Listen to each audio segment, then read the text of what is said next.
rung ka Morocco siya ka quarter final haka Africa Cup of Nation. Bat ka jingla ajong ka Chelsea ban 1 pai haka jingla kai Porsche ka Man City kalong penman kumba ai kesai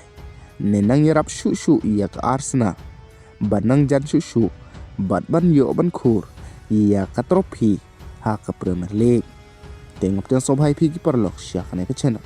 ladap senturan iki kubor sport wat klik dan subscribe like bat sahai iya ka video hoit perlok haka jingla kai Premier League apa dengan Man City Porsche iya ka Chelsea kena ka jingla kai ka dalong shisha ka jingla kai ka bai tenar namar baro arliang kini kitim kilong ki bai kai badai haka menit ke basa puar baka Man City kelala ban lam kemat shua iya ka Chelsea kaba orange der ulai oban tep iya ka gol kumta da kena ka jinglam kemat ka Man City kala kami ilti ban yo khur lai point namar ka jingla ajung ka ban bat slam iya ka por baka Chelsea ka klem la ban tep gol Andre haka last minute kata ka menit ke bakandai peu plus sa Enzo Fernandez ulala ban penyekai ia kate gol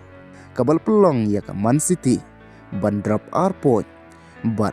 ban jengai point na ke Arsenal da ka bak Arsenal menta kali ban tam point adu nru point harkat bat ke jingil kai hakti bat rong no ke Morocco syaka quarter final adin bau Brahim Diaz ulala ban nyelam nika lang bau Wayland Gol da ka bakilala ban pelim ya ke Tanzania haka round 16 haka balong bau Brahim Diaz uli ban tep haman lagi jingil kai haka ne ke Lampung Africa Cup of Nation bat menta ka Morocco kan saikon Porsche iya ke Cameroon adin baka Cameroon kalala ban pelim iya ke South Africa